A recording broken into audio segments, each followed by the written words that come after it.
High hello student, hello everyone, welcome again in Banga Pathshala. তো student, আজকে ক্লাসে আমরা যে প্র্যাকটিক্যালটা দেখতে চলেছি সেটা হচ্ছে বায়ুর চাপের ওপর। ওকে, তো বেসিক্যালি দেখো, বায়ুর চাপের ওপর আমরা আগেও অনেক প্র্যাকটিক্যাল করেছি, বাট আজকের প্র্যাকটিক্যালটা হতে চলেছে একটু আলাদা প্রত্যেকটা থেকে।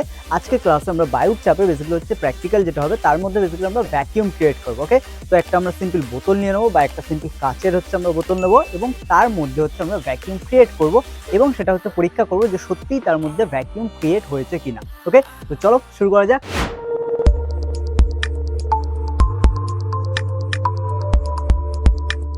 তো স্টুডেন্ট, এটা হচ্ছে আমাদের নর্মাল হচ্ছে একটা কাচের বোতল, ঠিক আছে।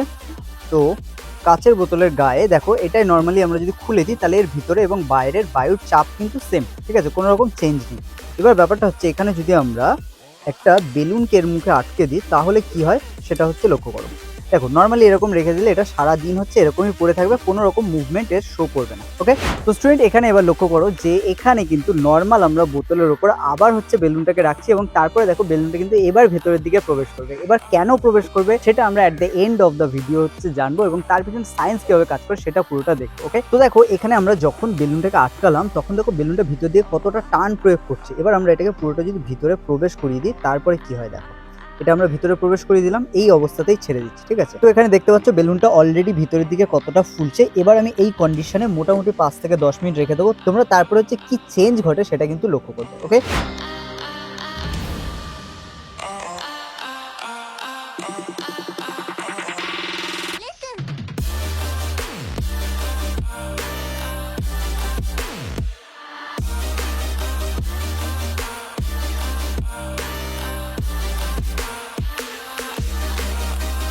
তো স্টুডেন্ট এবার হচ্ছে পুরো বোতলটাকে লক্ষ্য করো। আই হোপ তোমরা এর আগে স্লো মোশনে দেখেছো যে কিভাবে গ্রোথ হয়েছে আস্তে আস্তে এবং এখন বোতলের মধ্যে দেখো কতটা হচ্ছে বেলুন ফুলে আছে। নর্মাল অবস্থায় রাখলে কিন্তু সারা দিন কেন তার থেকেও বেশি চলে গেলে কিন্তু এরকম হবে না, যেটা 10 মিনিটে কিন্তু হয়ে গেছে। ওকে, তো স্টুডেন্ট এখানে যে কন্ডিশনটা তোমরা দেখতে পাচ্ছ, বেসিক্যালি বেলুনটা এর ভিতরের দিকে হচ্ছে ফুলে গিয়েছে। তো এইরকম কন্ডিশন হওয়ার জন্য এর পিছনে কিভাবে সায়েন্স কাজ করছে এবার বেসিক্যালি আমরা সেটা জানি। তো স্টুডেন্ট দেখো, এটাকে করার জন্য আমাদের ফার্স্ট যখন আমরা প্রাইমারি একটা বোতলের মুখে আমরা বেলুন লাগিয়েছিলাম তখন বলেছিলাম তার মধ্যে কিন্তু বেসিক্যালি বেলুনটা প্রবেশ করছিল না, বা হচ্ছে সেখানে মানে ওরকম রেখে দিয়ে আমরা যদি বেলুনটাকে প্রবেশও করাতাম সেটা কিন্তু এরকম ভাবে ফুলে এই কন্ডিশনে আসতো না। ওকে, সেকেন্ড পয়েন্ট হচ্ছে এখানে এইটা করার জন্য আমাদেরকে আরেকটা কন্ডিশন এখানে হচ্ছে অ্যাপ্লাই করতে হয়েছে এবং সেই কন্ডিশনটা হচ্ছে এটাই যে এর মধ্যে হচ্ছে আমরা গরম জল হচ্ছে ফার্স্টে দিয়ে দিচ্ছি এবং গরম জলটা যত বেশি গরম হবে তত কিন্তু বেসিক্যালি এটা তাড়াতাড়ি হচ্ছে ভিতর দিকে ফুলবে। ওকে, এবার পিছনে ছোট্ট সায়েন্সটা একটু জেনে নাও। তো দেখো, একদম প্রথমেই আমরা বলেছিলাম এটা কিন্তু পুরোটাই বায়ুর চাপের উপর ডিপেন্ড করছে। ওকে, তো দেখো নর্মাল বোতল যখন ছিল তখন ভিতরের যে বায়ুর চাপ এবং বাইরের বায়ুর চাপ সেম ছিল, আমি বলেছিলাম।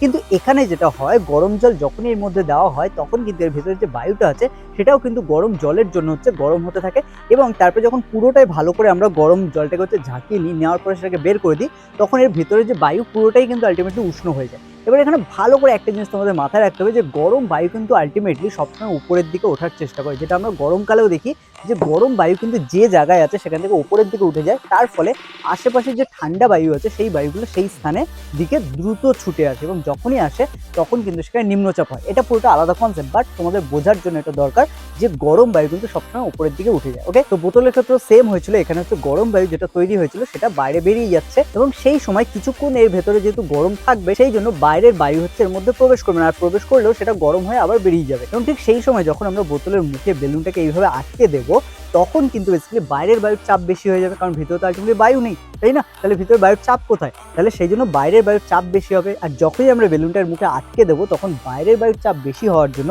বেলুনের যে ছিদ্রটা আছে সেই ছিদ্রর মধ্যে থেকে হচ্ছে বায়ু প্রেশার দেওয়ার চেষ্টা করবে এবং বেলুনটা আস্তে আস্তে ভিতরের দিকে প্রবেশ করবে। এবং তখন আমরা বেলুনটাকে যদি ভিতরের দিকে ভালো করে প্রবেশ করিয়ে দিই তাহলে দেখবো যে এর ভেতরে কিন্তু বাইরের বায়ু এসে হচ্ছে এর মধ্যে জমা হয়, ঠান্ডা বায়ু এসে জমা হয়, জমা হওয়ার ফলে বেলুনটা কিন্তু ভিতর দিকে এতটা হচ্ছে ফুলে যায় একা একাই, কোনো রকম হচ্ছে বাইরের প্রেশার দিতে হয় না। এবং তোমরা এখানে দেখতে পাচ্ছ ক্লিয়ারলি আমি এর মুখে কোনো রকম টেপ বা কোনো কিছু আটকাইনি এবং পুরো ভিতর থেকে এতটা হচ্ছে পুরোটাই কিন্তু ফাঁকা। এবং এখানে ভালো করে আরেকটা জিনিসও বুঝতে হবে যে এর ভিতরে আলটিমেটলি কিন্তু যে বায়ুটা এখন আছে সেই বায়ুর চাপ বাইরের বায়ুর চাপের থেকে হচ্ছে এতটা কম, ঠিক আছে, কারণ যে পরিমাণ প্রেশার বাইরের বায়ু দিচ্ছে তার ফলেই কিন্তু বেলুনটা এখনো ফুলে আছে।